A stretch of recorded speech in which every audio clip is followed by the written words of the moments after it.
So I thought I'd give you a little bit of history about this YouTube channel, Weight Loss Apocalypse, and how it's transformed over the past 10 years. So it started in 2008. I had my own gym. I was focused on being a personal trainer. I had a huge facility to run as the owner.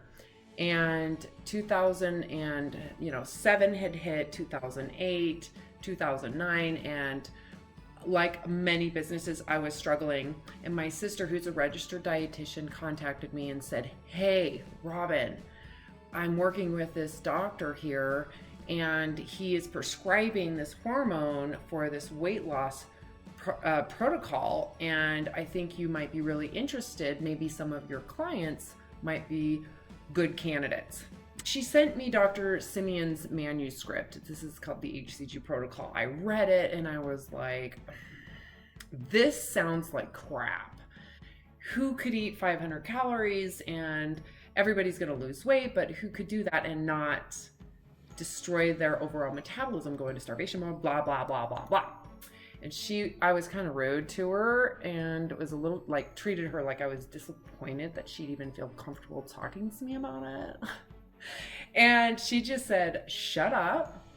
Don't call me back unless you've read the manuscript. And don't be an asshole." And I was like, okay, fair. So I read the manuscript. You can actually find this manuscript on my website, weightlossapocalypse.com, under the link to the Weight Loss Apocalypse HCG protocol content. And it was really quite mind-blowing. So I was like, okay, well, if this doctor is prescribing and he's willing to allow me to follow these patients, do this testing, really get some information about it, I'd be happy to share it to see if they want to participate. I had a handful of clients I felt like it would be appropriate for. They read it. Most of them were like, "I'm in, this sounds like amazing." And what I did is I did a battery of tests ahead of time.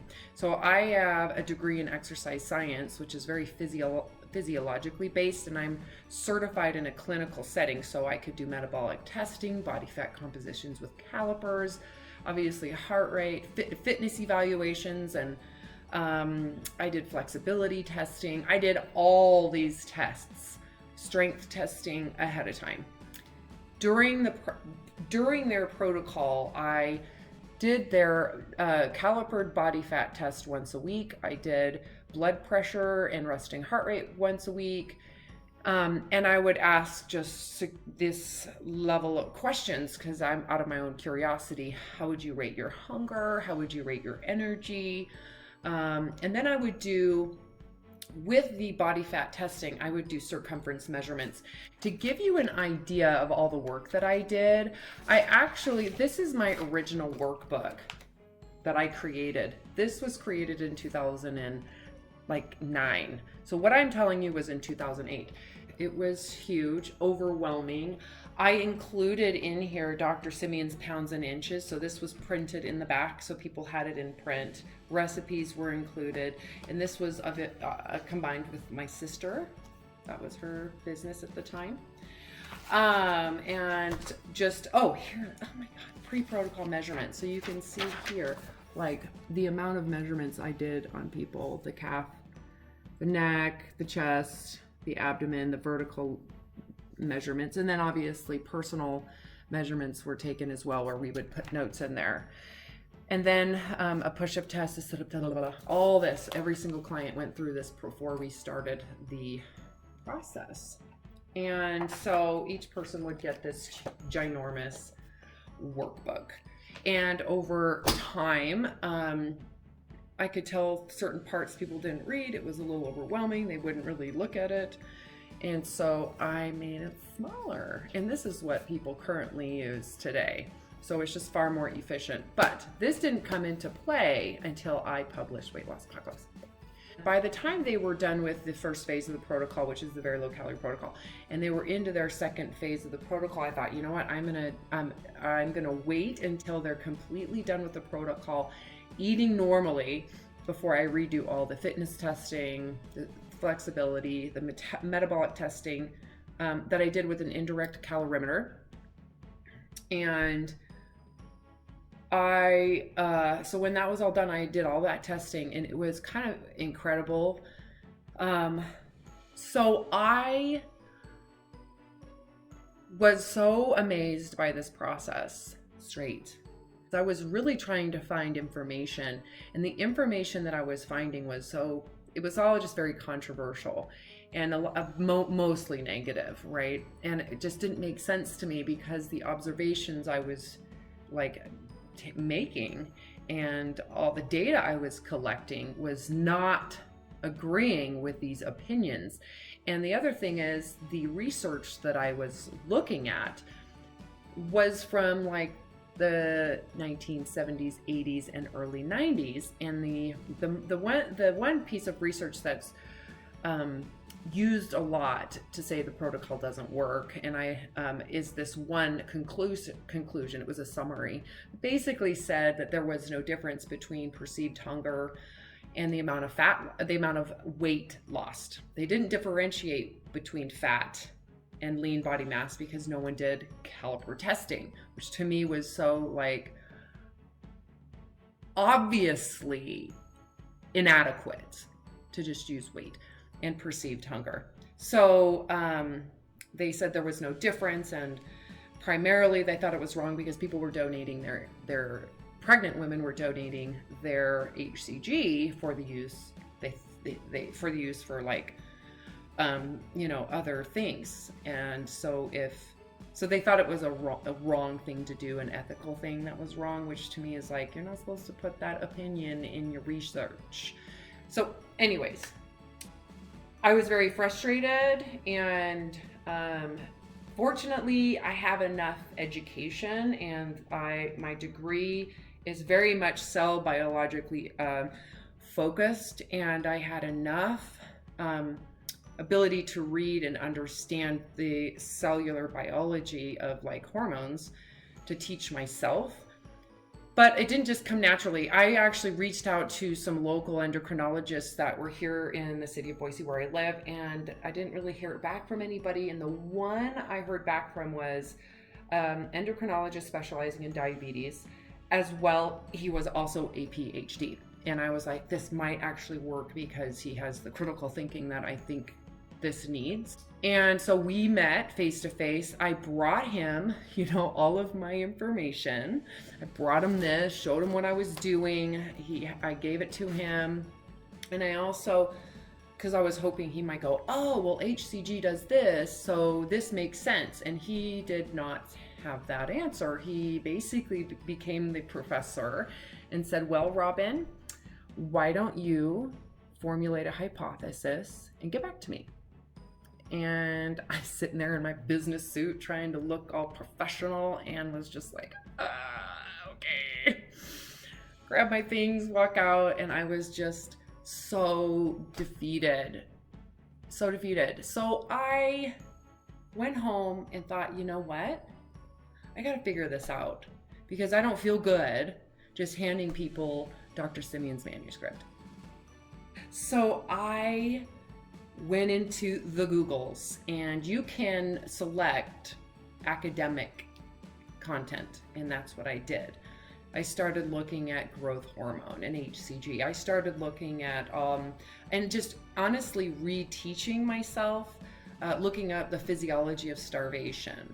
And then it was a good 2 weeks of studying, research, and actually cross-referencing, kind of going through and reminding myself, because I graduated in 2000, and this was like 2008, 2009.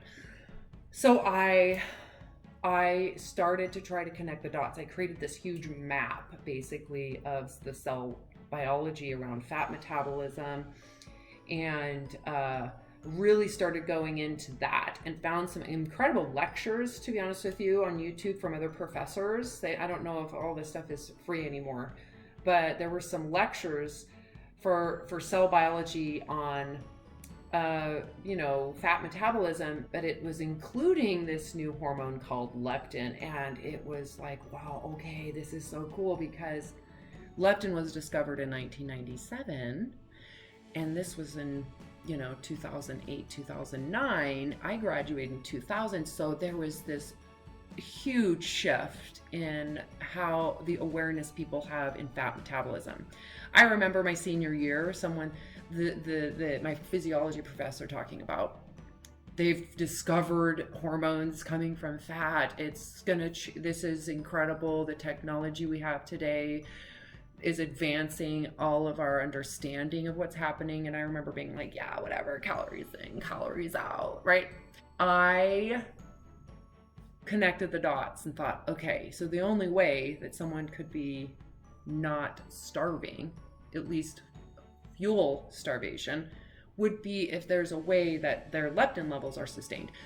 If you've watched the most popular video on my website, you can find it below, not linked in here, but on this page, there's a picture of me with this red shirt, and this terrible dry erase markers, describing what I hypothesized. I literally wrote a hypothesis, typed it all out. The link between, leptin and HCG in pregnant women has already been discovered. It had been discovered by then. It was very well understood, the modulation that occurs between these two hormones and the interplay between insulin and all that.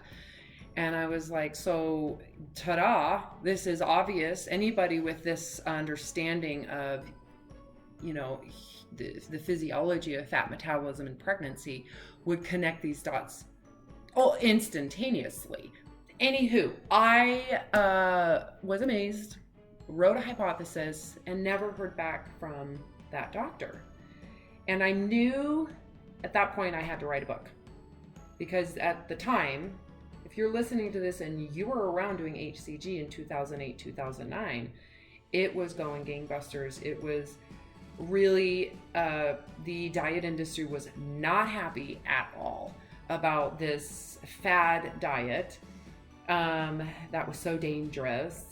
But yet everybody who was doing it, at least doing it from a medical clinic, doing it through Dr. Simeons, it's like a miracle. So their experience of it was very different than what the fear of it was saying. In 2010, my husband and I moved. We moved to Minnesota, and I spent 10 months writing this book. So this is my original book, my first book as an author, Weight Loss Apocalypse, the Emotional Eating Rehab Through the HCG Protocol. In this book, I present my hypothesis in chapter, I think, 15. And let me see if this is chapter 15. It's actually, you can go to my blog, chapter 15, the new hypothesis, chapter 15. This has still not been tested that I know of. This could be done. This is provable. This is a provable, very simply provable hypothesis. Someone could do it. I could do it, but I'd have to go back to school. I added this aspect of the HCG protocol to my business, and it's actually how I stayed in business until 2010. But it completely changed the energy of my kind of purpose in life, my just the direction I was heading in terms of what I wanted to do for a career path. Because I was so intrigued, not just by the physiology of what this was doing, but the more and more people I worked with, the more I recognized how emotional the process was, not just with the weight loss, but with how they responded to the very low calorie protocol, the loading aspect of the protocol, the transition off of the protocol, and even throughout multiple rounds of the protocol, there were certain parts of their struggle that I understood. And so this takes me to kind of the next part of the story.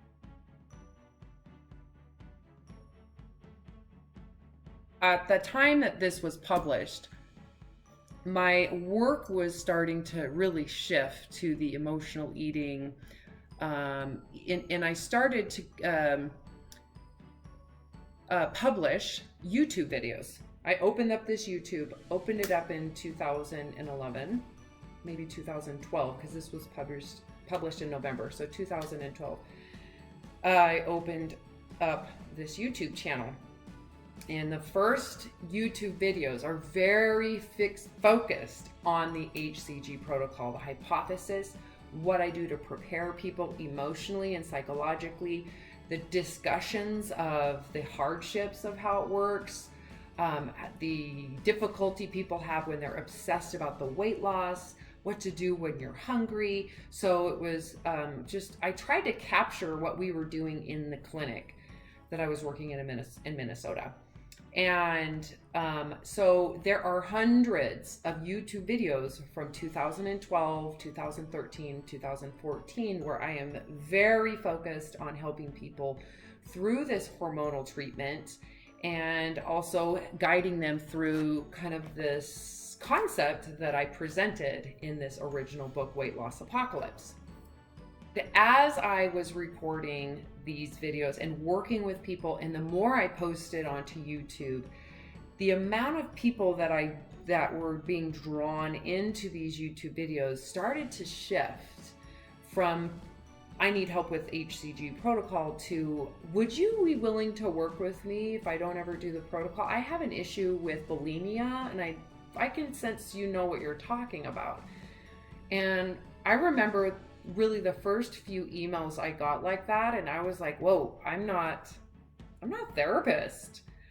I've recovered from bulimia, anorexia, exercise obsession, binge eating. I've done all of that, and I understand it from kind of a personal experience. But I mean, I guess I could coach you if you're really reaching out to me and asking me to talk to you about these. I'd be open to talking to you, but you need to not stop your therapy. You need to keep on getting treatment. And so then I would record those sessions, and then those sessions would go into kind of my bank of sessions that are on this YouTube channel.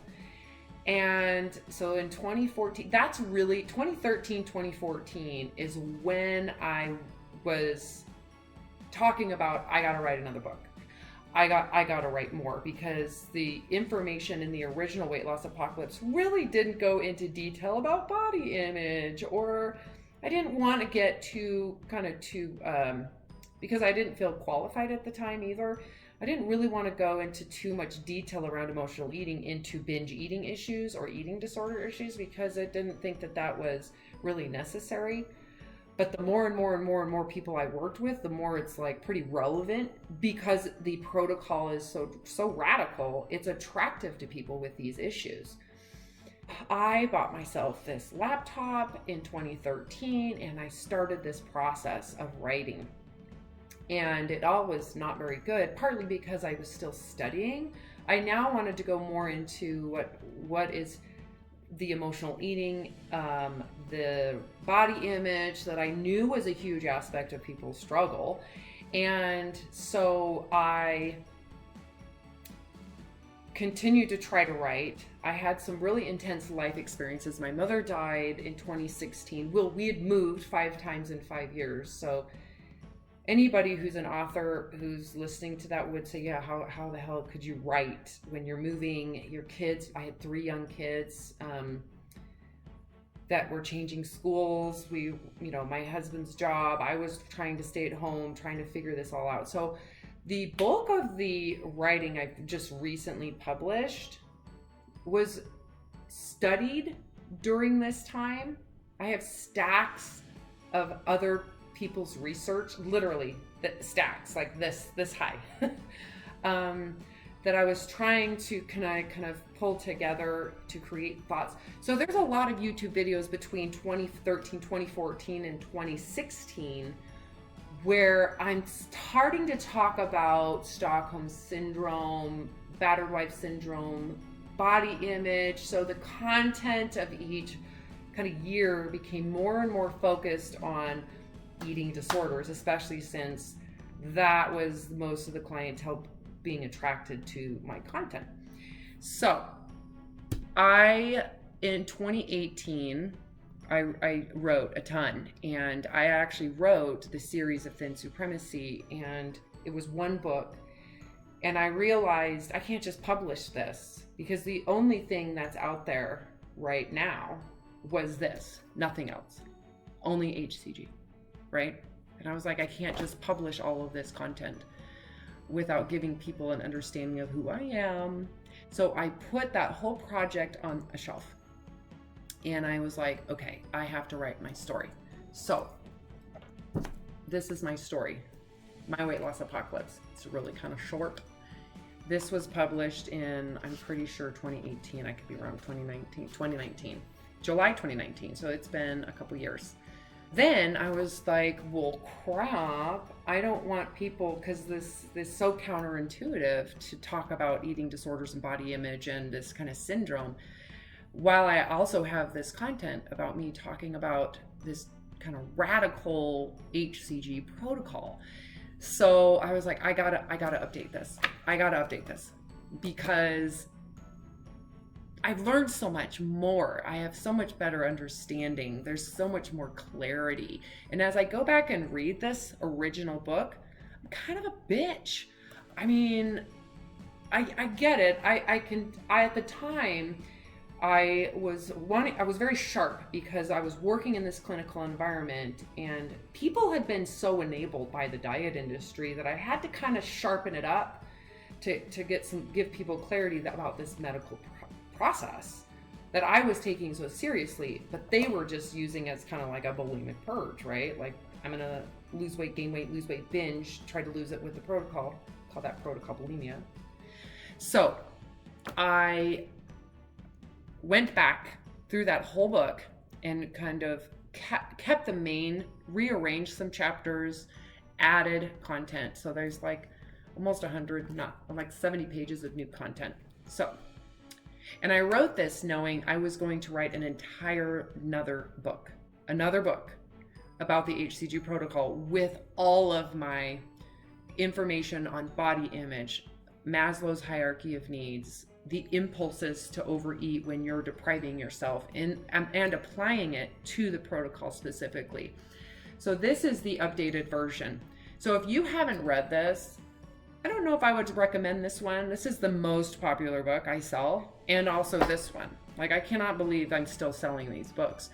But a lot of people are still doing the protocol, and I'm glad. I'm glad, because this is, gives them a better view of what it's about. So rewrote this, and I called it book 1 because I knew there was going to be a book 2.